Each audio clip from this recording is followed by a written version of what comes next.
Entonces Pablo, por lo tanto, está diciendo, ¿por qué quieren ustedes creer que necesitan guardar el antiguo pacto como parte de su salvación? Pablo usa la ocasión entonces para defenderse a sí mismo en contra de los falsos maestros y para mostrar que el nuevo pacto es mejor que el antiguo. Ahora veamos de nuevo el texto. El hecho de que el nuevo pacto es mejor es evidenciado en varias maneras. En primer lugar, da vida, cubrimos eso en el versículo 6. En segundo lugar, produce justicia, cubrimos eso en los versículos 7, 8 y 9. En tercer lugar, es permanente, cubrimos eso también en los versículos 10 y 11. La superioridad del nuevo pacto y por lo tanto de los predicadores del nuevo pacto es indicado por la verdad de que el nuevo pacto da vida, provee justicia y es permanente. Ahora retomemos el texto con el punto número 4. El nuevo pacto trae esperanza, versículo 12. Así que, teniendo tal esperanza, usamos de mucha franqueza. El nuevo pacto trae esperanza. ¿Sabe una cosa? Si hubo una cosa que era verdad acerca del antiguo pacto, fue que ningún sacrificio jamás fue definitivo. ¿No es verdad? Usted siempre tenía que tener otro. Pero el nuevo pacto tuvo un tono de conclusión, de finalidad absoluta. Proveyó esperanza real. El pecado realmente ha sido enfrentado, ha sido cubierto. La esperanza de vida eterna es clara. Nuestra esperanza es tan segura, está establecida a tal grado, es tan irrevocable, es tan conclusiva que Pablo dice, la predicamos con franqueza. Ahora, ¿qué es esperanza? Bueno, es muy simple, es la creencia de que todas las promesas del nuevo pacto se cumplirán. ¿Y qué promete el nuevo pacto? Perdón total y completo, permanente y eterno. Quitar sus pecados tan lejos del este como del occidente. Ciertamente sería parte de esto. Dios hizo eso también en el Antiguo Testamento, pero lo hizo en el Antiguo Testamento. Siga de nuevo en base al mérito del nuevo pacto. El nuevo pacto trae vida abundante y vida eterna, la esperanza del cielo. Las promesas todas se van a cumplir. Por grande que sea la gloria del nuevo pacto, todavía no ha sido manifestada. Tiene esperanza en él. El nuevo pacto nos trae no solo un presente, sino nos trae un futuro glorioso. Fue ratificado en el pasado, en la cruz, es aplicado en el presente, en la fe, pero su totalidad es experimentada en el futuro. Entonces hemos entrado en un nuevo pacto, la totalidad del cual todavía no hemos experimentado, ¿no es verdad? Absolutamente. Observe Romanos capítulo 8. Vivimos en esperanza, dice Pablo. Este nuevo pacto tiene una capacidad de esperanza. Como puede ver, el antiguo pacto en cierta manera tenía una desesperanza en un sentido. El antiguo pacto en cierta manera lo mataba a usted con su pecaminosidad. Amartillaba de manera incansable una y otra vez y amartillaba al pecador. El nuevo pacto viene y trae esperanza. En Romanos capítulo 8, versículo 18, Pablo dice, pues tengo por cierto que las aflicciones del tiempo presente no son comparables con la gloria venidera que en nosotros ha de manifestarse. Porque el anhelo ardiente de la creación es el aguardar la manifestación de los hijos de Dios. En otras palabras, lo que él está diciendo aquí es que no nos molesta sufrir en esta vida porque tenemos esperanza para la gloria que está por ser revelada. Estamos esperando ansiosamente la revelación de los hijos de Dios. La manifestación gloriosa de los hijos de Dios todavía no ha sucedido, porque la creación fue sujetada a vanidad, no por su propia voluntad, sino por causa del que la sujetó en esperanza. Porque también la creación misma será libertada de la esclavitud de corrupción a la libertad gloriosa de los hijos de Dios. Porque sabemos que toda la creación gime a una y aún está con dolores de parto hasta ahora. Y no solo ella, sino que también nosotros mismos, que tenemos las primicias del Espíritu, nosotros también gemimos dentro de nosotros mismos, esperando la adopción, la redención de nuestro cuerpo. Y aquí viene, porque en esperanza fuimos salvos. Pero la esperanza que se ve no es esperanza, porque lo que alguno ve, ¿a qué esperarlo? Porque si esperamos lo que no vemos, con paciencia lo aguardamos. Somos salvos en esperanza. Pablo está diciendo que de manera inherente en el nuevo pacto hay una esperanza, una expectativa gloriosa, emocionante, maravillosa, de la manifestación gloriosa de los hijos de Dios.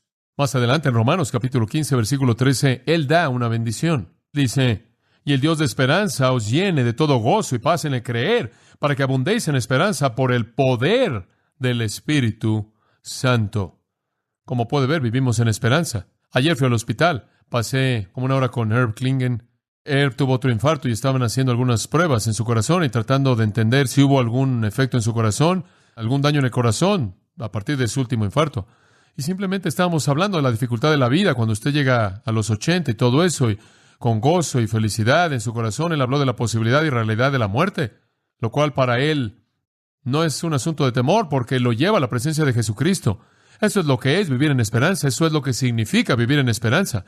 Eso es lo que el apóstol Pablo estaba diciendo en Romanos capítulo 13 cuando dijo, ahora vuestra salvación está más cerca de que cuando creísteis. ¿Qué aspecto de su salvación? La totalidad de ella. En Gálatas capítulo 5, versículo 5, leemos más de la esperanza que está en el nuevo pacto, porque nosotros, mediante el Espíritu, por fe, estamos esperando la esperanza de justicia. Escuche, yo soy salvo, pero veo mi vida y francamente vivo ahí, ¿no es cierto? Vivo en esperanza, ¿usted no? Entiendo a Pablo en Romanos 7, quien dice, porque lo que hago no lo entiendo, pues no hago lo que quiero, sino lo que aborrezco, eso hago. Miserable de mí, ¿quién me va a librar de este cuerpo de muerte, verdad? Sé lo que es ser totalmente redimido, ser una persona totalmente redimida, viviendo en una carne no redimida y teniendo esta batalla interminable, y tengo esta gran esperanza de que algún día la guerra se va a acabar y seré total y completamente justo. Entonces, mediante el Espíritu, nosotros por fe estamos esperando la esperanza de justicia para que sea cumplida. En Efesios capítulo 1, oro porque los ojos de vuestro corazón, versículo 18, sean alumbrados para que sepáis cuál es la esperanza de su llamado, cuáles son las riquezas de la gloria de su herencia en los santos. Él dice, quiero que entiendan lo que deben esperar. Quiero que entiendan cuál es su recompensa eterna, la gloria del cielo, la justicia, ser hecho como Cristo. Quiero que vean eso, vean hacia adelante, vean eso. Algún día, todavía no aparece lo que seremos, pero algún día seremos como Él, cuando Él aparezca, porque lo veremos tal como Él es. Esa es nuestra gran esperanza y somos salvos en esperanza.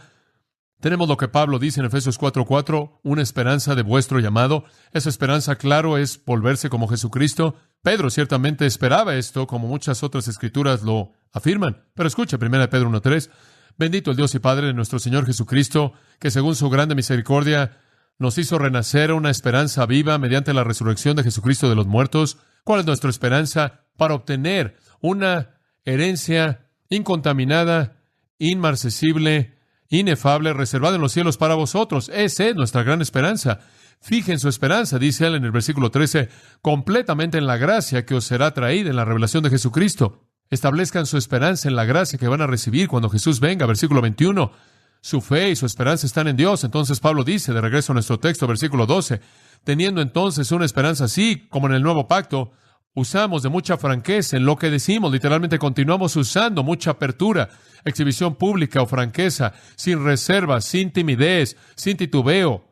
Predicamos verdad del nuevo pacto sin temor, sin ningún titubeo. Ahora, usted sabe que el nuevo pacto fue un golpe severo para el pueblo judío. Usted sabe eso. Fue un golpe severo. Pero él dice, debido a que el nuevo pacto está tan repleto de esperanza, lo predicamos sin temor, sin importar qué tipo de golpe sea, sin importar las consecuencias que podamos enfrentar, lo cual, claro, fueron dolorosas, por no decir más. Tome la palabra franqueza por un momento. Parresia en el griego significa valiente, significa alguien que habla con apertura. Él está diciendo, tengo tanta confianza de la promesa del nuevo pacto por fe en Jesucristo. Tengo tanta confianza que llena el corazón de esperanza que el antiguo pacto nunca da, que quita la desesperanza y el temor y la duda y coloca gozo y paz y esperanza en el corazón. Tengo tanta confianza y soy tan valiente y hablo con tanto denuedo y sin titubeo y sin vacilación, sin importar qué tipo de reacción severa puedo enfrentar. No puedo contenerme, no puedo titubear. En contraste a la valentía de Pablo, su apertura con la conducta de Moisés en el acontecimiento que está detrás de este pasaje. ¿Se acuerda del acontecimiento de Éxodo 34? Cuando Moisés estuvo en el monte recibiendo la ley y vio la gloria de Dios, y hablamos de eso la semana pasada. Observe el versículo 13. Así que, teniendo tal esperanza, usamos de mucha franqueza, y no como Moisés, que ponía un velo sobre su rostro. Eso es interesante. Él colocó un velo sobre su rostro. Moisés no tuvo esa franqueza, esa valentía. Hubo algo acerca de la ley que cegaba, que quemaba, que cauterizaba. Usted no podía verlo sin que lo destruyera usted, y Moisés tuvo que cubrirlo. Pablo está, en cierta manera, presentando su propio enfoque a la luz del trasfondo de ese asunto en particular que él extrajo de Éxodo 34. Moisés se resistía, hablaba y después cubría su rostro inmediatamente para que la gloria refulgente de Dios que vino a él al darle la ley no quemara a la gente. Era como ver el sol, quemaría sus ojos.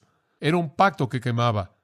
Era uno, aunque glorioso, devastador, que dañaba. Entonces Pablo dice, el nuevo pacto da esperanza, da esperanza. Es permanente, provee justicia, da vida. Número 5. ¿Es claro? Es claro. Ahora, quiero llevarlo de regreso a la historia de Moisés. Regresemos a Éxodo 34 por un momento. Pablo usa esto, como dije, este relato como una ilustración, entonces tenemos que continuar haciendo intersecciones con ella. De regreso en Éxodo 34, y para aquellos que no han estado aquí, Pablo está mostrando la superioridad del nuevo pacto en comparación al antiguo pacto, y usa una ilustración o analogía de la vida de Moisés, cuando él subió al monte para recibir la ley de Dios y vio la gloria de Dios, y después bajó para hablarle al pueblo de la gloria de Dios que estaba en su rostro. Ese es el trasfondo. Pablo extrae varias conclusiones a partir de eso, varias conclusiones espirituales, a partir de esa ilustración maravillosa. Observe los versículos 33 en adelante.